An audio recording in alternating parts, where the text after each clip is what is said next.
Right? Dude, like, also, I wish I was just in that room where Jamil was like, for the album artwork, this is what I want. Yeah. I'm riding a horse, right? There's a cutie on the back, right? She's got to have jean shorts Fucking dragons in the air. on. Cut off jean shorts. Cotton field or fields, I don't know I what think that that's is. pot. I Is don't that know. weed fields, marijuana fields, mountains in the back, right? Okay. And we're riding away from an old southern house on fucking fire.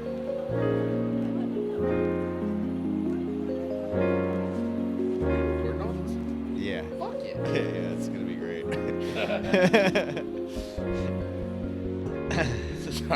This is our edit this out, but don't. Welcome to Life's Greatest Hits. I'm Jason Earle. And I am Jordan Foley. Here's how it goes. I feel like I just want to change it up every single time I say it. Here's how it goes. We do a vinyl swap each month where we lend each other a physical copy of an album from our personal collections, particularly one the other guy hasn't heard of or doesn't know that well. We spend the entire month listening to the album physically, do our research, jot down our thoughts, and then get together to discuss each record. The conversation could go anywhere, but we'll mainly be focusing on what we think of the album, any takeaways on what we learned, and where the listening ultimately took us. We'll give each other half the time of the episode to talk about the albums we were given and go from there, except this time we're doing things a little differently. A little different. It's a different episode for sure. This is our Superlatives episode, and what we decided to do is, in the spirit of Life's Greatest Hits, each of us has brought records that we have acquired throughout the year, physical copies we've acquired throughout the year, and we narrowed it down to our 5 favorite acquisitions from the year. Hell yeah. 2 of those were unanimous. We both have them. We both have them. We both love them. Both love them. Top two favorite albums of the year for me. Easily for me, too. Exactly. 1 and 1A, depending on my mood. Yeah. And so we're going to talk about those 2 up front, and then each of us has 3 other records that we will talk about. And Conundrum will be making various noises with his bone, and I'm not going to correct him. I've got him on my T-shirt right now. He gets to just make noise in the background, and y'all will have to deal with it. But yeah, we're excited for this episode. It's a little different from our normal, and I'm ready to dive in. Let's do it, man. I'm really excited about this. You know, Life's Greatest Hits, real quick, folks. Started this handle on Instagram as just a place to share music, some of my favorite music, in the hopes that I can connect with others. And I started this a few years ago, where every year I put together a list of superlatives, whether it's my favorite song of the year, or favorite album, or favorite band or artist. And ultimately, Jason and I decided, you know, since this is a vinyl-based podcast, we should spend some time talking about our favorite records. So without further ado, let's go ahead and let's dive in, man. First one up, Visitor by John fucking Moreland, everybody. John Moreland's Visitor. I mean, it goes without saying, beautiful record. John Moreland is easily one of our favorite singer-songwriters. We have come to find this affection for John. Oh, I have the different one. Really? I have the green splatter one. Oh, cool. This is the indie exclusive. Yeah, dude, that's rad. Yeah. Oh, wait, I think it is. No, I think you're right. Yeah. He's just going ham. Yeah, that's Conundrum. So it's production assistant. Exactly. So this album came out, and both of us immediately got super excited about it. We texted all day about it. Yeah. Remember that? Yeah, I do. I'll never forget it, because I just kept listening to it from start to finish. And I had to fucking work. Yeah.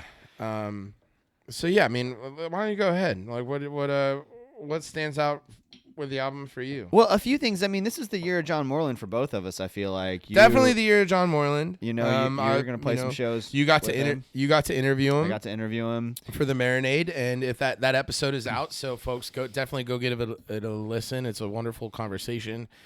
And yeah, I'll be opening for John Moreland in the upcoming new year in February and March, February 25th to 27th, and March 8th. All Florida dates. Very excited about it. But ultimately, man, this album is my favorite album of the year. Me too. Hands down. Me too.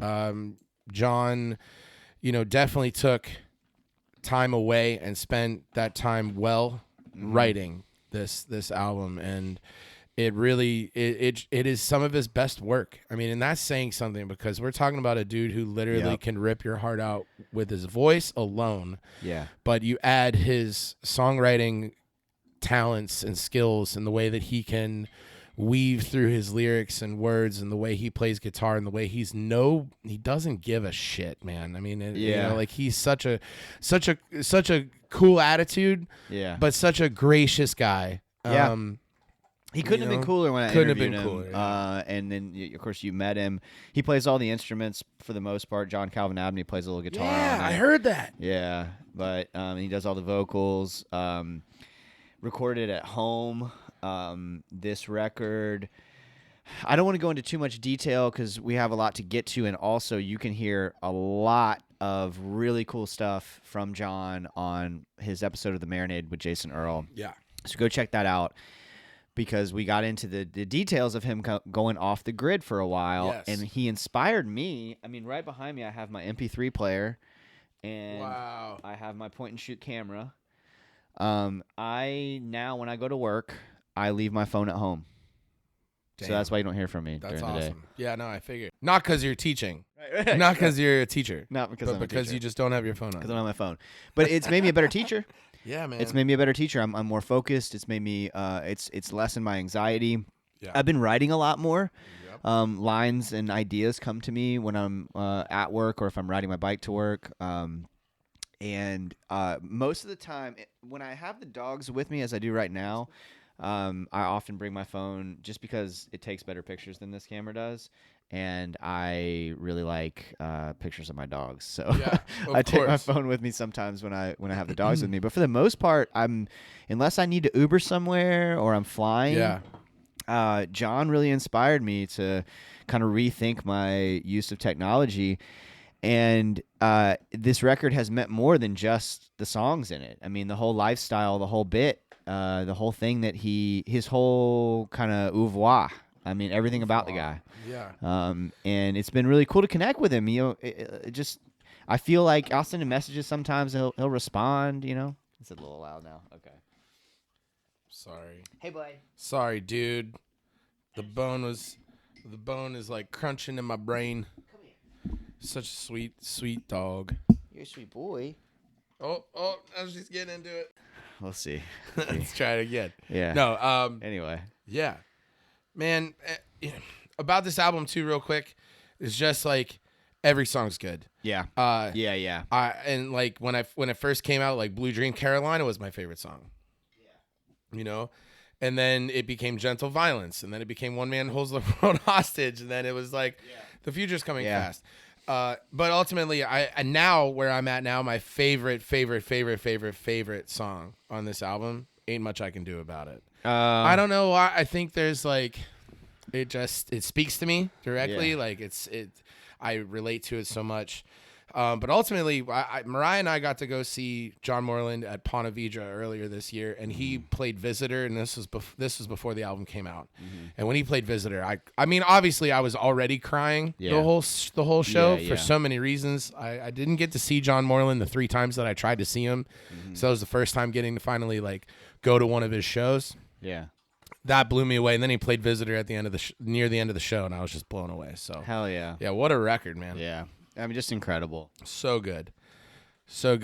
All right, so next up, Johnny Blue Skies. That's right, Johnny Blue Skies. I'm gonna totally butcher this. Passage du Désir. Is that right? I don't know. I've actually never heard anybody say it's my second favorite record of the year, and I don't know how to pronounce it. I still don't know how to pronounce it. But Passage du Désir, I think, is how you say it. Johnny Blue Skies, though, folks. I mean, that's like, you know, we have to make it very known. Ain't Sturgill no mo. He ain't Sturgill no mo. He's still touring as Sturgill, though, right? I mean, like, I think he's billed as Johnny Blue Skies. Is he billed as Johnny Blue Skies? People just call him Sturgill. That's so. What a baller move. He does what the fuck he wants. That's part of the thing that I love about this record is that, you know, he talk about both these guys. Yeah. They write their own terms. Yep. They're not playing anybody else's game. Moreland is now back on social media, but very active, very easy to talk to, doing it his way. You know, he took a break and then he came back and he's doing it his way. And Sturgill doesn't really fuck with social media so far as I can tell. He used to. Yeah. He used to. He was one of my favorite people to follow, and then he just was like, "Fuck it." Yeah, because he does what he wants. Yeah. And he said he would only record. I think he said he was only going to make 5 records of original music. And then he changed his name to Johnny Blue Skies and put this gorgeous record out. And this physical copy, I love. Such a cool copy, right? Do you have the same? I do. Yeah. I do. It's indie exclusive, I'm pretty sure. Yeah, I picked it up at Park Ave. Same. Yeah, man. I mean, this album itself, like, anytime Sturgill is going to be coming out with new music, I mean, we were expecting him to not come out with new music. Right. So he was like, what, 5 and done. He's like, I got 5 records. These are it. I'm not coming out with any more. And then, boom, he's like, I am Johnny Blue Skies, and this is my new stage name, my new moniker. This is what I'm going as. And he knocked it out of the park. The Sun Never Rises Again, beautiful song. Scooter Blues, so good, so fun. From start to finish, literally just didn't miss with this album. Jupiter's Ferry is like, yeah, man. It takes my breath away. Yeah. Mint Tea is my second favorite song on the record if I have to really pick one. Okay. But I love this whole thing start to finish, man. Yeah. Anytime Sturgill comes up on shuffle, I stop and listen. Yeah. And that's any song from any catalog, any era. The dude just doesn't miss. And I mentioned my buddy Jared in the last episode. Jared introduced me to Sturgill Simpson. Really? Yeah, he played Welcome to Earth for me, and he was like, that was the first song I ever heard by Sturgill. Wow, that's an interesting introduction. He goes, and he's playing it, and I'm like, man, this is really good. He goes, wait. And I was like, what? And he was like, wait for it. And I was like, this is going to change. He says, shut the fuck up and just listen. I was like, all right. Oh, my son. And I literally, like, my the mind. Dap Kings come in. The moment that, like, it hit, I literally, like, my mouth dropped, and he was, like, nodding his head at me, like, yeah, dude. This is the future. That record, I have a copy of it. Me too. And that's another thing about Sturgill I will say before we move forward. Yeah. In terms of the record itself, there's something about how they sound. Meta Modern, my copy, I don't have the remastered. I have one of the old copies. Probably one of the best sounding records I have. Yeah. I don't know what it is. There's just a specialty to it that like it reminds you of that old sound, that like the old classic, like the scratching on it. I don't know how they did it. Well, part of it I think is just him. Like part of it is just the way that he carries himself and he sings and plays. I'm sure the production has a lot to do with it as well, but absolutely. Part of it is just his whole thing. He feels timeless. Yeah. He feels like he's from the future. He is from the future. But also he feels like he's a throwback, and he's very much in the present. And wholeheartedly agree. And on top of that, just Sturgill as an artist, I look up to him because, you know, he blew up at 38 years old. I am 35 years old. Uh-huh. And so he still gives me hope of like, hey, man, it could happen at any time. You can really keep going for it. And the dude just doesn't miss. He has constantly come out with good music. I love his message. I love what he has to say. He's no bullshit too. Yep. Just like we talked about with Moreland. Like, it's just like straight up, this is who I am. If you don't like me, fuck you. Yep. Like, it's fine. You don't have to like me. I don't care.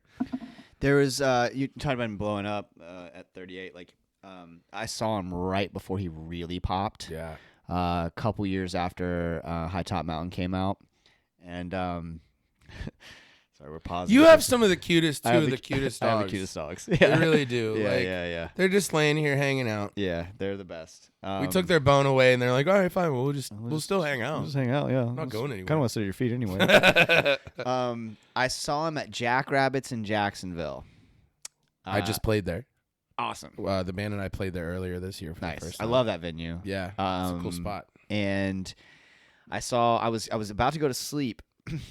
I'd watched the Jaguars game that day, and then I was going to bed early. I was working like crazy hours back then and teaching like 11-hour days and really tough neighborhood, and I just needed sleep. So I was about to go to bed, and my buddy from college messaged me on Facebook, and he was like, hey, I got an extra ticket to Sturgill Simpson. Oh, my gosh. Because it was sold out. Yeah. And it was right before he really popped. Yeah. So Meta Modern had come out like 6 months prior, something like that. Dude. And so he was starting to get that momentum, but he was still could fit in Jackrabbits. And my buddy was like, "Do you want to go?" I was like, I was in bed, like I was about to go to sleep really early, cool. and I was like, "You're gonna regret this if you don't go." Yeah. So I got up, I rode my bike over to Jackrabbits, and the rest is history. It was a killer show. So you know, cool, he man. played Waymore's Blues. He always makes comments about how people compare him to Waylon Jennings, Yeah. which is foreshadowing, and for this episode. And he said that he's like, I'm tired of getting compared to that motherfucker. And then Yeah. he launched into Waymore's Blues Gosh. and crushed it. Crushed it. Yeah, that's ridiculous. So yeah, those are our top two, y'all. Like top pretty two, easily. real quick. I have not been able to see Sturgill live yet. That's I the only say time I yet saw him. because that is my hope. Jared and I had plans to go see Sturgill and Childers at Madison Square Garden, 2020. Whoa! Oh. Yep. We were like, dude, we're going. My heart is breaking. And we didn't get to go. Got canceled. Oh. It didn't happen. So, yeah. Let's Okay. just, shit happens. Yep.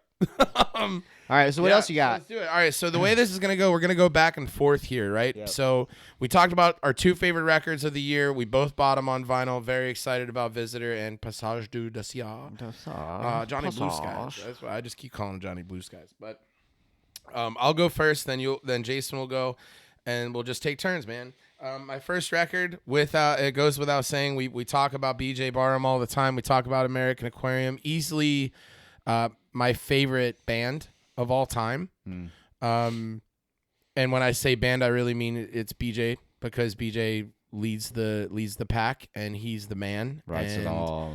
I commend BJ's work ethic, his songwriting, his investment in betting on himself and betting on what he has, and he literally gives you the blueprint of how to be a good leader of a band and be a good artist. So I commend him for that. But aside from that, this record itself, The Fear of Standing Still, came out earlier this year, a few months ago, really, right? Like it hasn't been out for too long. Beautiful artwork on the front.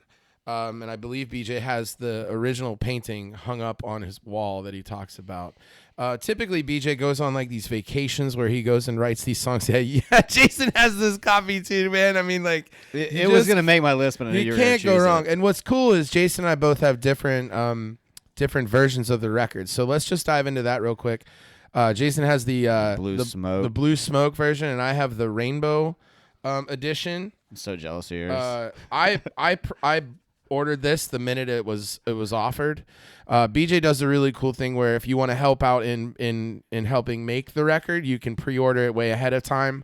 I didn't do that. I waited until the pre-orders came out. But when this record came out and he said they were only going to make 500 copies of this exclusive LP, I did mention in the last episode that like I love just exclusive things. It is my Achilles heel, like I Yeah. can't, Yeah. if I see that it's a limited number of something and I'm like, man, I really love it, then I'm going to fucking buy it. For those who don't know, I'm a bit of a collector of things. I am a big Star Wars action figures collector. I have a lot of, I say a lot now. I have a lot of action figures that I have accumulated over the years since honestly 2020. Some are like highly graded, and I hold a lot of value in those figures because they're such pristine condition. I look at this record and I think the same thing, but it's on a personal level. It's not about the value and about it being, it's going to accrue money someday. It's Right. more about the what it means to me. Yeah. And the fact that I have this. What's really cool, folks, about BJ and about American Aquarium, they take the time to send out the music themselves directly. BJ and his wife, they send this stuff out straight from them, and BJ makes a point. Oh my gosh, BJ makes it a point. Yeah, he's got this note right from here. Something I ordered like years ago. Yeah, BJ says, makes it. Thanks for always supporting this thing down in Florida. See you on the other side of this thing. This is during the pandemic. How fucking cool is that? BJ takes the time to write letters saying thank you. You know who else does that now? Quick shout out to Gabe Lee. Oh, cool. I bought a trucker hat off of Gabe, and he wrote me a note. Now, That's granted, cool. Gabe and I become buddies, so like maybe I don't, but like Gabe takes the time too. So shout out to Gabe Lee. Anyway, getting way off topic. Songwriter. Absolutely. Some of my favorite songs, man, of this year and honestly of American Aquarium's catalog come from this very album. Crier, easily one of my favorite songs of the year. Same. Wrote it with Steven Wilson Jr. Yep. Absolute fucking banger of a song. Next, can't go wrong with the Getting Home. I mean, the whole idea of like being on the road and paint. BJ has this way of painting a picture of like, this is what my life is like. Yeah. Everybody else is going to their 9-to-5ers, their 9-to-5 jobs, and they're doing the thing. And I'm coming home from the tour bus. I'm chiseled, or I'm like grizzled. I'm like tired. Yeah. And it shows a different dynamic, and he expresses just how much it means to him to have his family and give them the time of day. And if you know BJ Barham, he's such a family man. So I don't want to dive into too much, but those songs are amazing. Can't go wrong with The Fear of Standing Still. Great record. That was my first record. Get one. Go listen to it. Shout out American Aquarium. Yeah, that one could have easily been on my list. My first one, outside of the top two, is Jason Isbell and the 400 Units live at the Ryman Volume 2. Man. Gorgeous physical copy. I also have a copy of this. This one. Just didn't bring it with me. Yeah. One of the records is Red. Yeah. Which is beautiful. And then the other one is Yellow. I got to go up to Nashville. Cool. I made kind of a snap decision to go up to Nashville. Real quickly, I've said so much about this last year on this podcast and my other podcast, The Marinade. But this year has been really challenging for me. A lot of growth, a lot of ups and downs. Really cool year, but also very hard. A 10-year relationship I've been mourning for the whole year. And so one of the things that I really committed to was music helps me. Mm-hmm. So I played a bunch of shows myself. I went to a bunch of shows. I bought a bunch of records, and it was a coping mechanism for me diving into music. So I kind of on a whim spent way too much money on a plane ticket and flew up to Nashville in October to see the legendary Jason Isbell and the 400 Unit Ryman show. The day after I flew back. The day after you flew back from Nashville. Nashville. From the tribute show that you played. And it was magical. So incredible experience. This record makes my top 5 in part because Volume 1 is my least favorite Jason Isbell record. Yeah. I don't know what happened. There's a sound. It doesn't sound right. It doesn't sound because if you've ever seen Jason Isbell and the 400 Unit live, you know they're the best fucking rock and roll band you can see live. I mean, in terms of like, I still say the Drive-By Truckers are the greatest rock and roll band of all time, American rock and roll band of all time. But watching Jason Isbell and the 400 Unit live, no one's doing it better. Like, they're just as good as anybody on the planet at a live performance.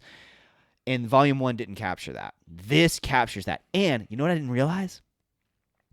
Every song on here is either from reunions or Weather Vanes. Yeah, it's all new. I didn't realize all that. Newer stuff. And of course I loved it because I am a reunions and Weather Vanes evangelist. Yep. I think those are his two best records, and I know people are going to hate me for that because of Southeastern. I get it. Yeah. And I'm not going to argue with you. You're right, and I'm right. I would argue Nashville Sound too. I mean, I talked about Records Revisited about Nashville Sound. I am a big proponent of Nashville Sound. It's a great record. It's got one blemish. Yeah. But the last two don't have blemishes, and that's captured on this. And the physical copy is gorgeous, so that's my first one outside the top 2. Very exciting. Yeah, Tyler Hood empathizes with you too. This isn't talking trash on Isbell or the production or anything. There is just something about that Volume 1 at the Ryman just doesn't sound the same. And Tyler said the same thing where he's like that. There's something about it. So yeah, man, they knocked it out of the park with Volume 2 for sure. Hell yeah. All right, my next one. J.D. McPherson, Night Owls. So, there are a couple of reasons why I chose this album. Let me talk about the album itself first and foremost. It is a really cool, sleek black album cover. The artwork is really dope.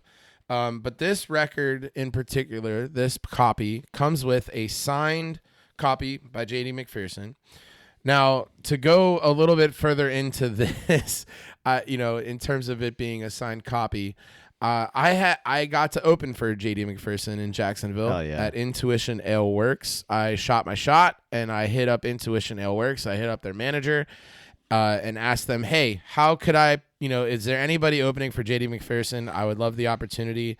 And, they have some connections with fellow friends of ours, Rambler Kane, and was like, yeah, man, Patrick Kane, he's been talking about you for a bit. Like, we love your music. Why don't you come up and let me see if I can get you on J.D. McPherson. 2 days later, they approved it, got on the bill.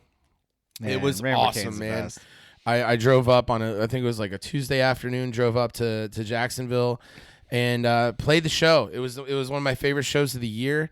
And then what's funny about J.D. McPherson is, he and his band played such a killer set. It was my second time seeing them. First time seeing them was at the Social with Charlie Crockett opening for him. No way. Yeah. I was hanging out with Rachel Decker of Oak Hill Drifters, who played last night here. Mike Dunn, yeah. Mike Dunn was doing photography for that show, so all three of us were just hanging out, and I was like, "Dude, this Charlie Crockett, like, is so fucking good." That's amazing. Yeah, it was wild, and I already knew who Charlie was, but like he was on the up and up, he was still working to another guy who got to start later in life. Yeah, exactly. Yeah. And then JD blew the roof off of the Social that show, but. Same thing with Intuition. He played one hell of a show. I didn't know that he was coming out with new music at the time.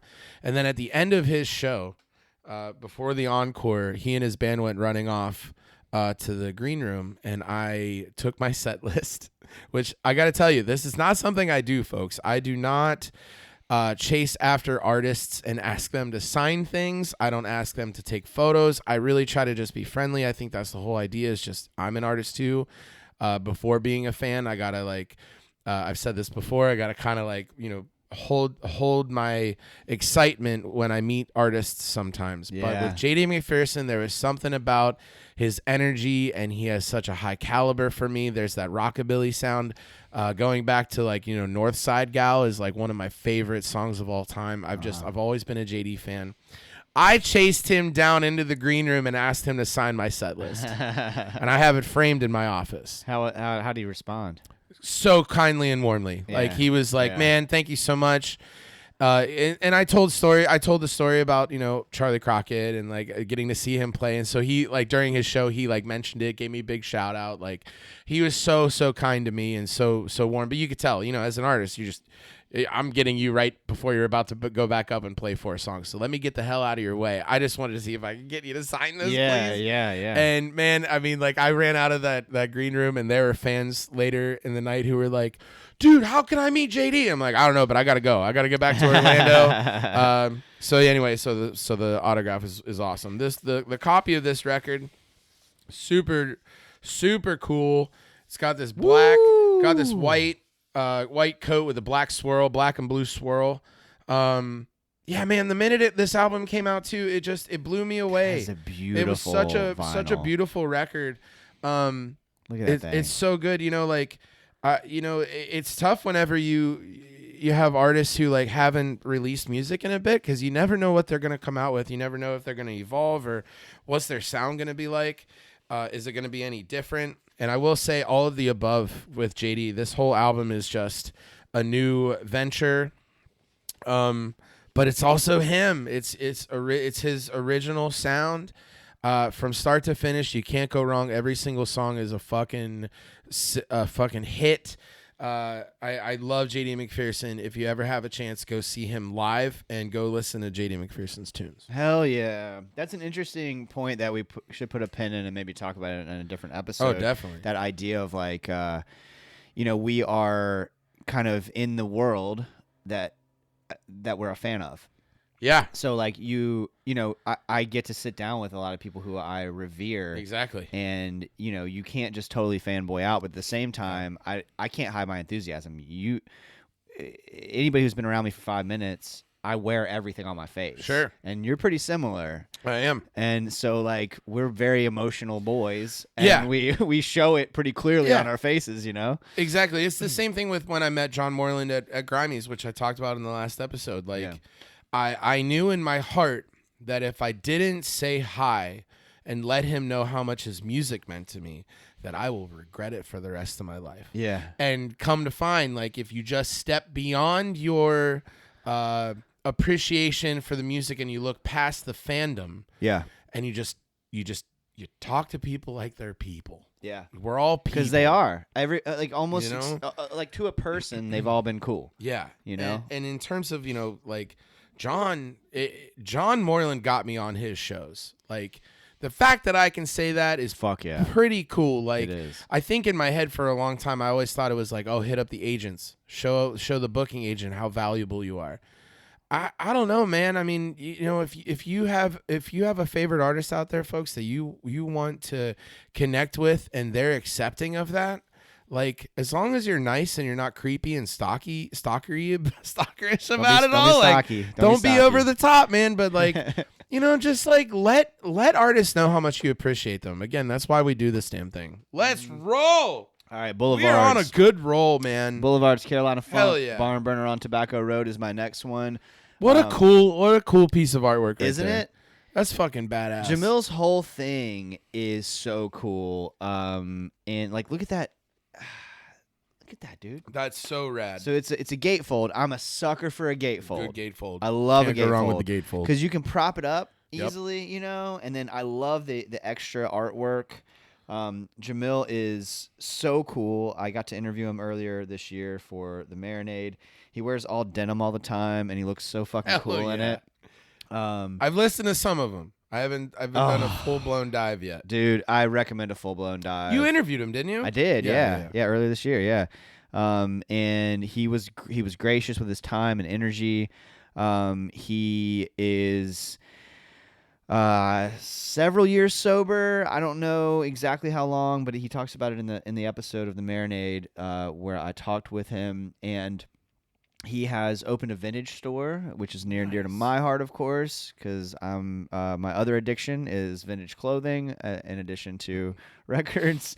I feel like every single time I play a new show, which is once a month, I have to go get a new outfit. That's funny because I have an addiction to like vintage jerseys. Yeah, well, but only Pittsburgh. I'm not ready to venture out beyond that, but. The record itself is just a normal black vinyl, but it has really cool the artwork that's on the cover, then in the gatefold is in the middle here. So that's really beautiful. Hell yeah, dude! I love this record. It's one of those that like somehow he ends up on these Americana lists, but I mean, because he's impossible to categorize, right? Like, this music is funk and it's soul and there's some country influences and blues influences, hip hop. We talked about hip hop a lot when I talked with him. So this one made my list for a lot of reasons. One is I really feel like I connected with Jamil, and I think that he's a total badass. And also, the second thing is the music's great, and the third thing is his physical copy is gorgeous. I love that. The house is on fire behind it. And there's Barn Burner, baby. Carolina Funk. Barn Burner. Like, first, also, naming your record Carolina Funk Barn Burner on Tobacco Road is a flex. It's such a flex. Right? Dude, like, also, I wish I was just in that room where Jamil was like, for the album artwork, this is what I want. I'm riding a horse, right? There's a cutie on the back, right? She's got to have jean shorts Fucking dragons in the air. Cut off jean shorts. Cotton field or fields. Well, I don't know what that is. Pot. Is that weed fields, marijuana fields, mountains in the back, right? Okay. And we're riding away from an old southern house on fucking fire. Oh, and I want the sky to look like and it's on fire. And the sky needs to look like it's straight up out of Florida, like, because that's sometimes how the sky's looking in Florida. Like, what an album artwork cover, man. Yeah. I would. Oh, and on the insert, I want a bunch of devil people. Yeah. And I'm about to make out with my lady. Yeah. And there's a disco. Give me a disco ball. Yeah, it's one of those records. We go to the back. Let's go to the front cover too, real quick. This is one of those records where if I was like in a store and I was just rummaging through and like, we do the quick look through. Yeah. I would take a second to be like, what is this? What the fuck is going Like, on here? it is so cool, man. Yeah. So That's great. Boulevards, Carolina Funk, So Barn Burner cool. on Tobacco Road. That's awesome. Well, we are down to. Are we down to one each? We got one each. I feel like this is Christmas, but it's like show and tell. It's like, because like in my family, when we do Christmas, we hand out each other's gifts. Everybody has a pile of whatever their gifts were, and then we would go around the room and take turns one at a time. So I feel like this is what we're doing, and I'm like, it's causing Super like fun. great nostalgic energy. Oh, that's great. Yeah, love it. So my last record of choice, I gotta say, there were a couple that almost like I almost did Dawes, Oh Brother. Because I got this really cool copy with like I got it through the Spotify exclusive. Yeah. Where it's like red, green, like, and the record's cool, and it's one of my favorite albums of the year. I had the first listen, I was like, really interesting. Good. I'm not too sure how I feel about it, and I listened to it 2-3 more times, fell in love with it. Really good, yeah. So that almost won. And there was another one, I can't remember off the top of my head which one that was, but this record. I got a few too. Now I'm thinking about all the ones that almost made it. But like, I looked at all the records we talked about earlier. We bought so many records this year. And this record is so special on so many levels. So Loris Vidal is a Florida singer-songwriter. If you don't know who Loris is, you can't even pinpoint one genre. No. No. Loris, first of all, plays with a drum kick. He has a rig set up where he has a kick and a snare and a hi-hat. I mean, the dude has a full-blown foot drum set just for his feet. And then he has these wild electric guitars that, like, some of them he built, some of them he like found and like did some really cool shit too, like threw pickups on them, and like, I mean, his whole getup is just super rad. I have been a Loris Vidal fan for a handful of years. We've become really good friends. Loris admires my music just as much as I admire his, which really it means a whole lot to me. We've really connected, especially during Animus Eris out in Brooksville, because Loris has played it the last 2 times that we've played it. And, you know, he has this song.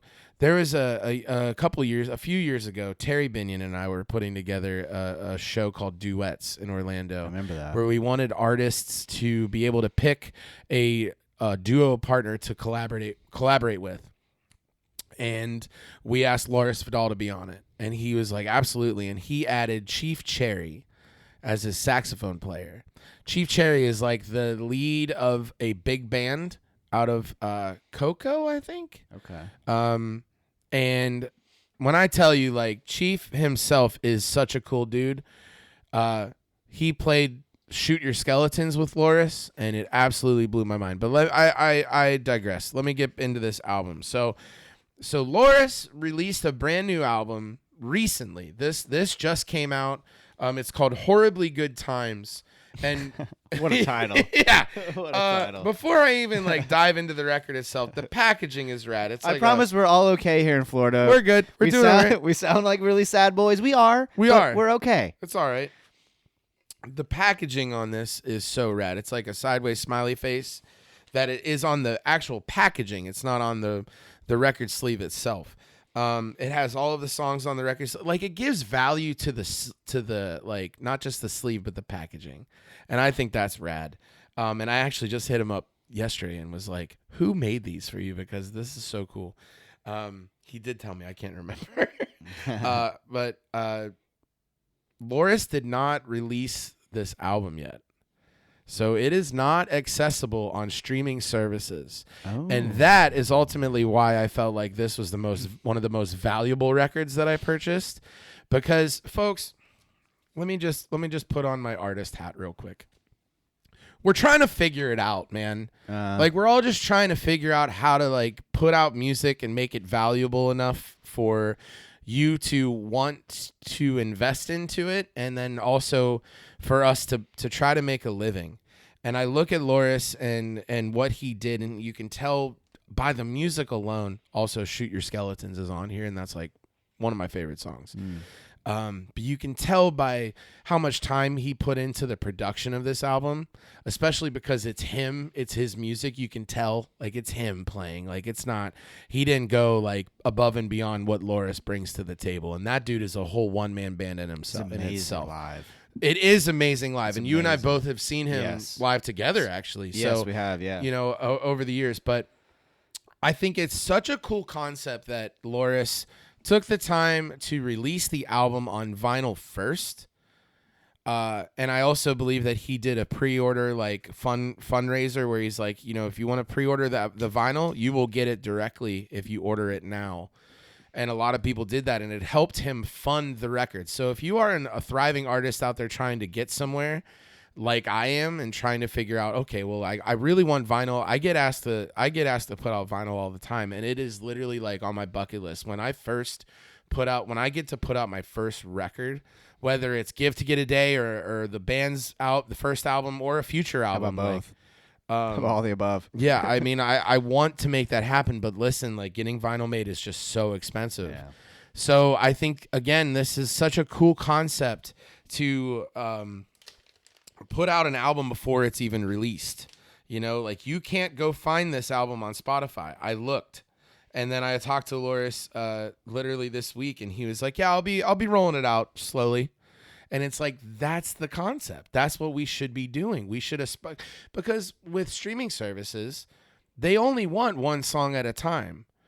But then if you are a big fan of an artist and you want to invest in that fan and you want to have their music, getting vinyl or a CD even is the way to go. Yeah. You are supporting that artist directly. You are literally giving them money directly. What a weird time we live in, because I keep thinking about how much money artists were making when I was growing up on CDs, you know, before Napster became the thing, you know.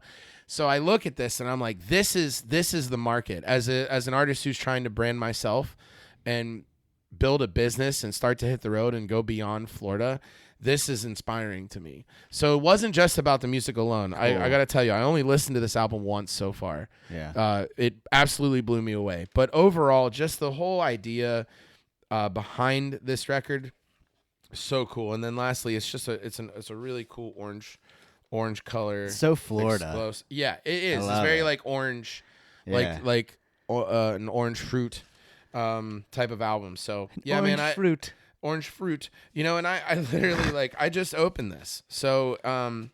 you know, we bought a lot of records, so it definitely took a big jump, and you know, I think it's also very important. This is the last thing I'll say. It's very important to listen to local music, listen to music that with people that maybe you've connected with. For me, getting into the Orlando music scene in particular, but even bigger, just Florida in general. Loris is up there as one of my favorites. Same. So if you have a chance to go see a Loris Vidal show, or you go listen to Loris Vidal, be prepared. You're going to be mind blown. Yeah, I 100%. I think the first time I saw him was he played. It was right when things started to open back up, but we were still kind of like doing things outside. Yeah, I was. at that thing out in the parking lot. I came over with Thomas and Hannah Wynn. Yep. Yeah. And Patrick Hagerman played, and Mike Dunn played, and What a Matt show. Woods was there. Matt Woods played. That was such an awesome show. It was a killer day. It was a killer day. That's the first time I had seen him. I've seen him a few times since then, but that was the first time. Yeah. And I just wide-eyed when I saw him play. So that was a great call, Such dude. energy and charisma. All right, I'm gonna tug on the go. heartstrings a little bit, y'all. Oh, boy. Let's get ready. If you have listened to Life's Greatest Hits, the podcast, then you have heard me talk about Waylon Jennings. Specifically, we talked about Waylon when we had the very first episode when I gave Jordan Shooter Jennings Black Ribbons. Yeah. Which is one of the best physical copies of a record that one could ever ask for. So cool. That's such a good album. And listening to Waylon Jennings as a kid changed the course of my creative life in many ways. My grandmother had Wanted the Outlaws on vinyl, and I would play it over and over and over again. Which outlaw? Huh? The record wanted the Outlaws. Record. Oh, sorry. Yeah, the See, record wanted the Outlaws. Waylon's somebody I gotta dive into. Dude, you do. Yeah. That is Tom Paul Glazer. I thought you meant one of the Outlaws, Jesse like Coulter, Highwaymen or something. I don't know where my mind Willie went with Nelson, that. and Waylon Jennings is the Yeah. Outlaws. Oh. The record wanted the Outlaws. I have a copy somewhere, but I highly recommend. This record, I'm gonna tell a quick story about how I acquired it, because this is the one that I didn't buy. This was a gift. Before I tell you what it is, so I teach at a school in downtown Orlando. There is a man who is a security guard whose name is Del Smallridge at our school.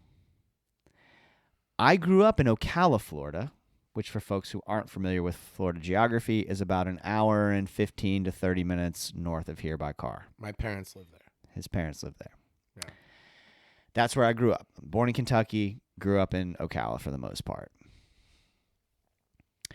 The first day of school, when I started at this job that I work at now, I'm talking to Del Smallridge, who I didn't know was named Del Smallridge. What a cool name. It is a cool name. The minute you said it, I was like, wow. He's cool as fuck, dude. That's a stage name if I ever heard it. He's cool as fuck. He has property all over the southeast. He just sent me pictures yesterday of a cabin that he hand built with his brother in West Virginia. Wow. He's a fucking badass, and he's a great dude. Del Smallridge, as we started talking, was a middle school math teacher at my middle school in Ocala. What? When I was in middle school in the 90s. Do you remember that? Yes. Okay. Yes. As soon as he said his name, I was like, oh shit, Mr. Smallridge. Wow. Isn't that wild? That is wild. So here's what happened. Del ends up going through this illustrious career as an educator. Yeah. He becomes a principal. He serves as a principal for many years. He started teaching right out of college. He went to UCF, moved back home, started right out of college, and taught, and then was an administrator for 30-some years. He knows my mom really well. Wow. Because my mom's an educator. Right. She worked with him a lot. And so he's become kind of a mentor to me. So what he decided to do when he retired was he was like, I don't want to be in charge anymore, but I love being in schools. Yeah. So he trained to be a security guard, found a job in downtown Orlando. Wow. That I happened to end up teaching at the same school. It's so wild how serendipitous this world is. Yeah. Man. And so Del has become a mentor for me. You know, I will run ideas by him. He tries not to give advice unless you ask. He doesn't give advice unless you ask. But he's like, dude, he's a baller educator. So as you know, in any field, in education, I think especially, you have to find mentors. Totally. And you have to be open to learning from them. And I've been doing it for 15 years. I think most people who have seen me teach or worked with me will say that I'm a damn good teacher. But if you think you've got it figured out, you need to get out. Yeah. You have to keep learning. And so with Del, I'll ask him questions and bounce ideas off of him. And then he just, for the most part, he doesn't give me much advice. He just sort of is like, here's what I like that you did, Not my world. He's a security guard. Yeah. He just likes being around the kids, likes being around the teachers. So anyway, that's so cool, man. We start talking music, and Del's really into a lot of 60s and 70s country and rock and roll music. Of course, so am I. So I tell him about my vinyl collection, and he's like, I have a friend who I used to teach with. 379 I'm at now, I think, records. With my new Corey Brandon When I Go, I Ghost that just arrived today. Oh, yeah. Yesterday. No, today. So we're talking music, and he's like, yeah, I have a buddy who sells records. And he has rare and interesting records. And he's like, what, is there one you've been trying to find? And I said, there's two. One, and I don't even know if there are copies of it, is Waylon Jennings' White Mansions, which is a concept record about the Civil War, set in the Civil War. And you can't really find it. I've heard pieces of it throughout the years. It's not on streaming services as far as I know. I don't know if they ever pressed it to vinyl. I'm not really even sure, but if I could find a vinyl copy of that, I would empty my wallet. But it's out there. I mean, the record exists. Okay. I don't know Have you if ever listened to it? Yeah, pieces of it. Okay. But I don't remember. You know what I'm saying? Like I don't remember. This may be a Mandela effect kind of thing. I don't remember the details of how I came across it. I just know that it's one of those like lost records that people swear by. Is that like one of those records where like when you go to any record store, you're like, I have to at least see if they have it? Yeah, 100%. Yeah. If I ever find it, You know what one is for me? Huh? Dawes live at Grimey's. Okay, that's good to know. It's like, bro, if you found Dawes at Grimey's, I'll snatch it up. I think there are only like 100 copies in the world. Really? Yeah, it was very low. Like they said it. They like made them that day, pressed them. They went out to the people who played at it. I mean, that's what Grimey's did for a long time. Is when they would have artists come in, they would kind of like what Third Man does, right? Yeah, I've got that John Moreland Third Man. Yeah, me too. They record the album. Justin Townes Earle did one. You know, I've got a Drive By Truckers one too. So these Grimey's records, if you found any artist at Grimey's, dude, I'd be like, I would like Dawes at Grimey's that's like my creme de la creme. Okay, cool to know. Good to know about yours too, because what is it? White Mansions. White Mansions. By Waylon Jennings. Yeah. Gotta look out for each other, vinyl enthusiasts. Yeah, if anybody has it, if anybody sees it, I'll give you money. So give you money. I will give you money. No price, just money. Yeah, just money. The second record is one that I've seen copies of, and I'm holding one in my hand right now. It looks cool. But I couldn't find. They're just so expensive, and to get a decent copy of it. And that is the legendary Waylon Jennings Honky Tonk Heroes. Wow. Are you familiar with this record? No. Okay. I mean, I recognize who's on it. Okay. That's oh my gosh, Kyle Keller is a huge fan. That's Yep, you got this. Because this is important. Go ahead. Billy Joe Shaver. That's who. That's what I was thinking. Yeah. Okay. So all of the songs on this record are written by Billy Joe Shaver. No shit. Yes. Okay. It's called Honky Tonk Heroes. Waylon Jennings sings all of them. It's produced by Waylon and Tom Paul Glazer. And it is as close to a perfect record as you could ever ask for. And Del gave that to you. And he gave it to me. He like gifted it to you. I told him this is my white whale, one of my white whales. He asked his buddy. He shows up one day. He gives me two things. The first thing he gives me is you showed me this before. This Fillmore Allman Brothers Band box set CD. Okay, and then he comes in my classroom later because we worked Carline together last year. Okay. So we were opening doors and saying hi to parents and stuff. And he was like, "Hold on, I got something for you." So he brings me this box, this Allman Brothers box set, because we talk Allman Brothers a lot. And I was thrilled. It's like, how cool is that, And so then he goes. Awesome. So then I go upstairs and I start prepping for the day. And he goes, "Hey, you forgot something earlier." And he comes in and he hands me in a bag this I record. would have cried my fucking eyes out. I did. My love language is gift giving, so that's like super duper sweet. Yeah. So yeah, this record is perfect. I mean, Black Rose is like one of those incredible songs. Just Because You Asked Me To, Honky Tonk Heroes, and this is one of those things where like Billy Joe Shaver basically just like stalked Waylon until he would pay attention to him, and this gets to the thing we were talking about earlier, the like hustle. Yeah. Don't stalk, but hustle. Don't be weird, but hustle. Like reach out to people. Ask questions. I think about Jonathan Payton, who made one of my favorite records of the year. Yeah. Definitely in my top 10 or 20 of the year this year. And definitely one of my top 5 shows of the year was seeing him with he and Abigail, his wife, with Rambler Kane in St. Augustine was one of my favorite shows of the year. Power went out. Yeah. It's right after the hurricane. It was amazing. I'll talk about that in a different context. But he just slid into Sadler Vaden's DMs and said, "Will you produce a record for me?" And then the next thing you know, Sadler produces that record, and it's one of my favorites of the year. So, I mean, this, Billy Joe, like, really went after Waylon, and then finally... Well, it's like Christopherson and Cash. Right, exactly. And Prine and Christopherson. Yep. Snyder and Prine. Yep. There's a whole lineage. John Craigie talks about it. He has a whole song about how the lineage should go to John Craigie all the way back to Johnny Cash. It's That's called fun. I Stole Some Weed from Todd Snyder. And it's a live song where he talks about how he opened for Todd Snyder. And Todd had this huge jar of weed in the green room. And while nobody Green was room. looking, he went to go green room.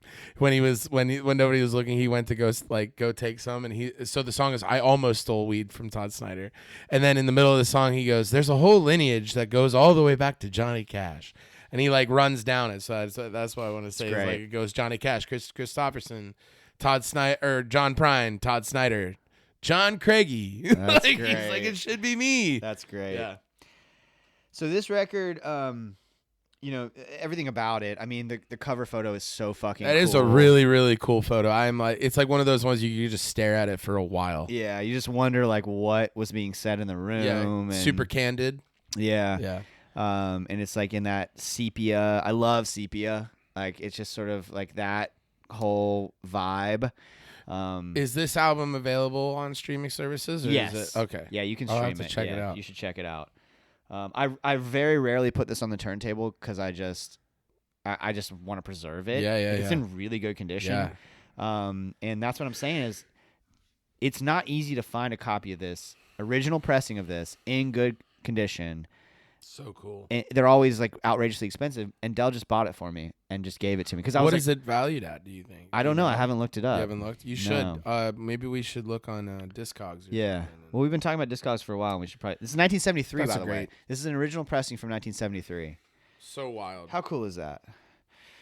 So yeah, really crazy about this record.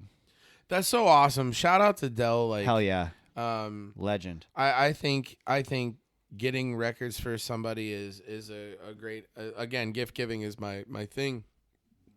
Anytime I find a record that I think Mariah would like, I get it. I don't think twice about it because Mariah has a great record collection as well. My fiance, and we have agreed that we keep them separated. We have not combined our records together. I think because we just hold them to such high value that we're not ready to, and I know that you and I've talked. Yeah, we've talked about this before. Some in not that you guys are gonna break up. You won't, but I lost some in the breakup. I lost some really good knock ones. on fucking wood now, man. Please. No. Yeah. No. It's definitely record collecting is something that just to segue in. I mean, that's such a cool record, man. Yeah. But that's a great way to wrap this episode up. Is Oh wait, what? I got What one you more got? thing. Okay. Come on now. You gotta edit all this space out. We'll just talk. Speaking of gift giving, What? Dude, I have didn't get something for I you. didn't get you something. You don't need to give me anything. No. Dude! Oh, what a move. Yeah, Oh, man. I've been sitting here for hours. Thank you, dude. Sitting here for hours. Got me Black Ribbons by Shooter. So when we first recorded our very first episode, I gave him Black Ribbons to listen to, and he tried to find a copy and could not find I a found copy. one on Amazon, but I'm a type of dude where if it's anywhere over 30, I can't pull the trigger. Well, you don't have to worry about Dude, it thank you because so that is a much, gift man. to you, sir. Merry Christmas. Merry Christmas. I'm such an asshole. I did not. I did not bring. You don't need to I give did me not shit. bring. Well, we should have.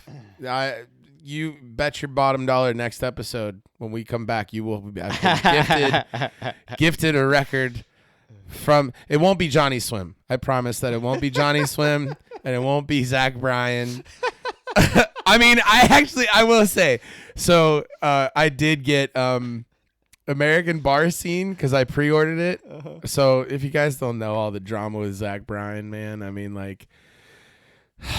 don't want to get into it, but I'm just I'm not listening to him as much right now, and it's been really hard because I love his music. I love his music, but as a person having a tough time these days, I almost brought American Bar Scene to give to you because I just didn't want it. But that would have been such a dick What move. a dick move that so would've like I been. couldn't do that. So I vow that before the next episode, you will get a record.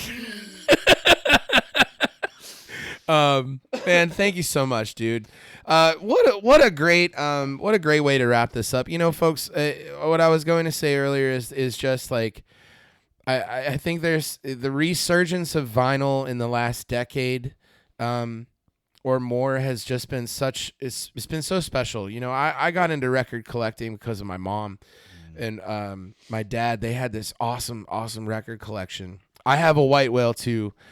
Fleetwood Mac came out with a record where they performed live with a marching band, I guess. Whoa. I don't know. My parents were telling me about it, and they were like, it was the craziest thing, and we spent the most money on that we've ever spent on a record, and that was it. And they gave away they sold all their vinyl because they were like, oh, CDs are the thing now, or tape cassettes were the thing, and then the CDs are the thing. So my mom in the 2010s, as they say, God, she probably had so much cool shit. They had some really good records.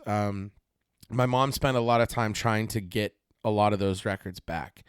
And then they moved. They were moving to New York to go work at a private school up there with my brother. And in moving, they needed to consolidate. And so my mom was willing to part with her records that she had spent so much time like getting back. And she let me pick out my favorites. Oh, awesome. And that was the beginning of me wanting to collect records. Cool. I remember the first record that I officially purchased was Nashville Sound by Jason Earle. Oh, cool. And I mean, aside from like, you know, you go to a record, like a consignment or like you go to like a thrift store, it's like one of those things. But yeah, Isbell, like I got it online. It was the first record I ever bought online. the first record I ever pre-ordered was Southeastern. Yeah. Yeah, I remember you telling me that. Yeah. So, you know, folks, ultimately we're saying all this because, you know, we really love that music can be still physical copies. And if you have a favorite artist or band out there, do not hesitate. You know, the shirt looks cool when you're at a show. When you go to a merch table, like, sure, I have a big affection for trucker hats, and I typically resort to buying a trucker hat of my favorite band. I'm wearing Joshua Ray Walker right now. Says ain't dead yet. Hell yeah. Shout out to Joshua Ray Walker. He has Marinate gone guest. into remission.